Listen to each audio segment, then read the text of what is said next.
बचपन में भी कभी नहीं सोचा कि मैं एक्टर बनूंगा या कुछ ऐसा? Not at all, not at all, ये कभी ख्याल नहीं। हाँ, एक दफ़ा ऐसा हुआ कि अच्छा, अगर कोई मुझे ऐसे ही बचपन में कि अगर कोई मुझे रोक के कहे कि तुम एक्टर बनोगे तो तुम क्या जवाब दोगे? हाँ। ये मैंने खुद समझा, मैंने कहा अच्छा। सॉरी, मैं ये मेरा काम नहीं है। ये आपने बोल दिया ना नेवर, तो बस फिर तो बस वो उसके बाद से ऑनेस्टली मैंने इस फील्ड को 3-4 बार क्विट किया है कि मुझे नहीं करना। तो फिर वापस कैसे आ गए? किस स्टेज पे क्विट किया? सही बताऊं आपको? हाँ, सही बताऊं। आगे काम नहीं चला फिर वापस आ गए कि भाई यहाँ से पैसे तो मिल रहे हैं ना।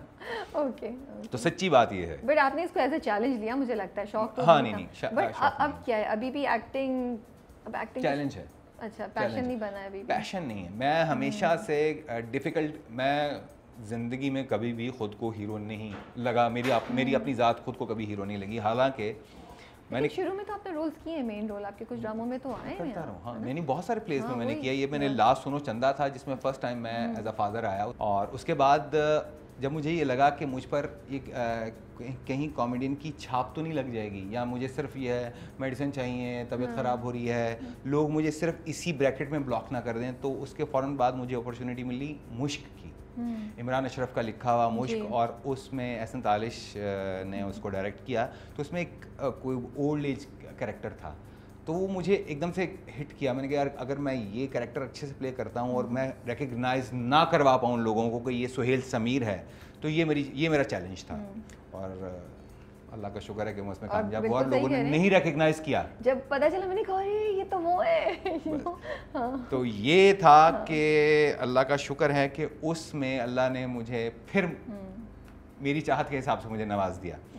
जब ये हो गया, मैंने कहा अच्छा यार, फिर खुदा और मोहब्बत की बात चल रही थी, तो एक ऐसा कैरेक्टर जिसमें नॉर्मल सा कैरेक्टर था, कुछ नहीं ऐसा कि एक विलन टाइप कुछ ऐसा है, और विलन भी नहीं है वो, बेसिकली अपनी एक अना का कैदी टाइप इंसान है। तो वजह से मेरी डिस्कशन हुई, मैंने कहा वजह मैं इसको ज़्यादा कलर्स में नहीं जाऊँगा। कह रहा क्यों? कह रहा ये तो बहुत कलरफुल इंसान है। मैंने कहा ये कलरफुल इंसान है, अय्याश नहीं है। मैंने कहा ये कम पढ़ा लिखा इंसान है और आगे खुद को बड़ा दिखाना चाह रहा है। तो मैंने कहा मैं बेसिक्स कलर्स में रहूँगा, 3-4 कलर्स पहनेंगे। मैंने कहा ये इसमें ना वो मैंने वो बाली भी वो पहनी कि ये दोनों का कंट्रास्ट रहे, कि अनपढ़ भी है और पढ़ा लिखा बनने की कोशिश करता है, और इस तरह से। तो वो और जब आपकी मूंछों का स्टाइल भी थोड़ा सा हाँ, चेंज वो उसमें हुआ है। वो ये था। लेकिन ये बताएं, अभी आपकी लुक बड़ी डिफरेंट है। मैं अब पुरानी पिक्चर्स भी आपकी देखती हूँ तो बिल्कुल क्लीन शेव्ड, बड़ी हीरो और वो सब। वो कभी मूड नहीं होता उस तरफ दोबारा जाने का? अब तो कॉन्स्टेंटली मैंने अभी जितने आपके ड्रामे भी देखे हैं और वैसे भी, तो यू स्टेइंग विद ये कोई कॉन्शियस आपने चेंज ऑफ लुक रखी हुई है या क्या?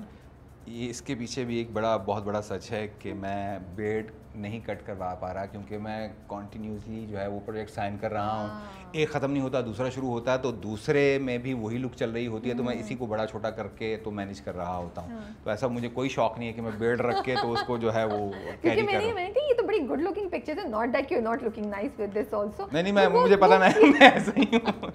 वो मैंने थोड़ी चेंज किया, मैंने कहा मैं पूछूंगी कि क्या फिलॉसफी है इसके पीछे। फिलॉसफी नहीं, सिर्फ ये है कि मैं कमिटमेंट के साथ चल रहा होता हूँ कि अगर मैंने एक प्रोजेक्ट अभी कंप्लीट नहीं हुआ होता तो मुझे उसकी कमिटमेंट को पूरा करने के लिए, मैं एक फिल्म कर रहा हूँ पिछले कोई 1.5-2 साल से, उसका नाम है चौधरी। तो उसमें मेरी ये लुक थी और वो फिर मैं बेड को नहीं बना सका, और उसी में फिर ये सारे प्रोजेक्ट्स होते चले गए।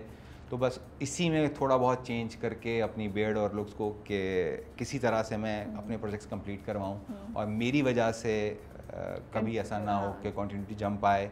अल्हम्दुलिल्लाह आज के दिन तक मेरा ख्याल है कि ज़िंदगी में शायद एक आध बार ऐसा हुआ हो कि मेरी वजह से शूट डिले हुई हो, कैंसिल नहीं हुई हो। तो मॉडलिंग कब छोड़ दिया आपने? कब सोचा कि बस अब मॉडलिंग नहीं मुझे करनी है? मेरा ख्याल है अभी कभी ऑफर्स आती हैं, अब तो बड़ा, अभी तो आजकल भी बड़ा वो ज़माना आ गया ना जब नहीं, अब आपको मॉडलिंग रैम वॉक के लिए सिर्फ 2 वजूहात की बिना पर कॉल आती है। या तो आपकी पीआर बहुत अच्छी है या फिर आपका इंस्टाग्राम फॉलोअर्स बहुत अच्छे हैं। तो मेरे पास दोनों ही नहीं है, तो इसलिए मॉडलिंग के लिए, टीवी सीरीज़ के लिए तो आती रहती हैं कॉल्स।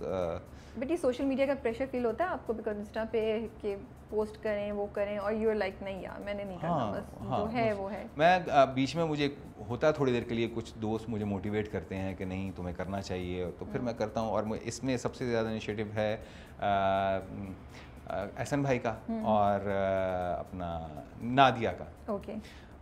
ये मेरा इंस्टाग्राम भी इन दोनों ने ही उन्होंने एक्टिव करवाया। अच्छा। और तुम देखो तुम्हारे इंस्टाग्राम फॉलोअर्स कितने बढ़ेंगे और तुम पोस्ट नहीं लगाते हो और तुम्हें होना चाहिए, ये सब कर रहे हैं।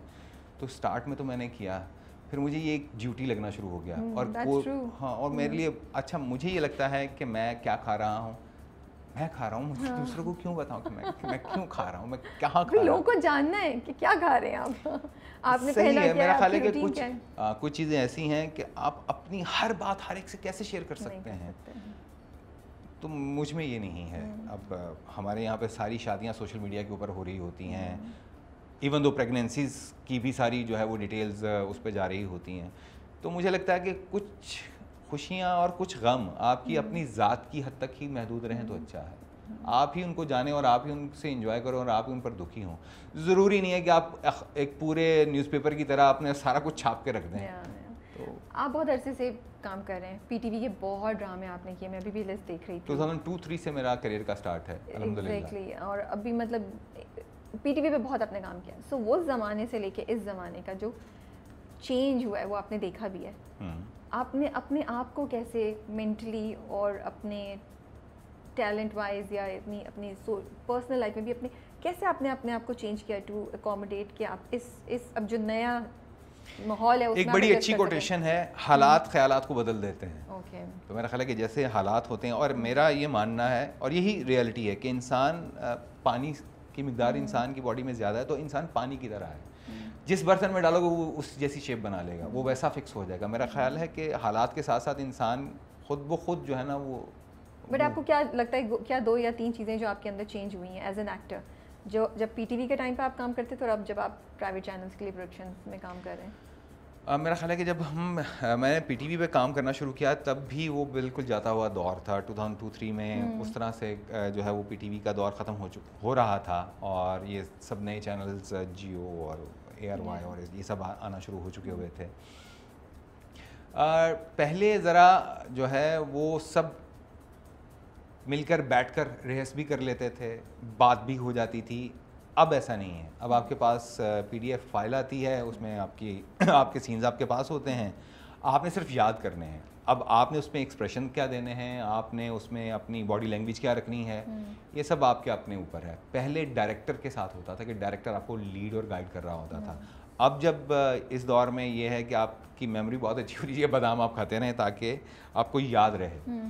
और अगर लकीली आपको आप अच्छे डायरेक्टर्स के साथ काम कर रहे हैं, जैसे कि एहसन भाई हैं या सरमद हैं या अमीन इकबाल हैं या सैफ़ी भाई हैं या और ऐसे बहुत सारे एहतशाम भाई हैं, अगर आप इन लोगों के साथ काम कर रहे हैं जो अपने काम को लेकर बहुत ज़्यादा पैशनेट हैं और जो अपनी एक यूनिकनेस रखते हैं और अपने आप को एक अलग से जिनका नाम है और मुकाम है, तो फिर आप में और ज़्यादा प्लस एजेस आ जाती हैं। जैसे कि मुश्क में मुझे याद है कि एक वॉक थी, वो मेरा आइडिया नहीं था।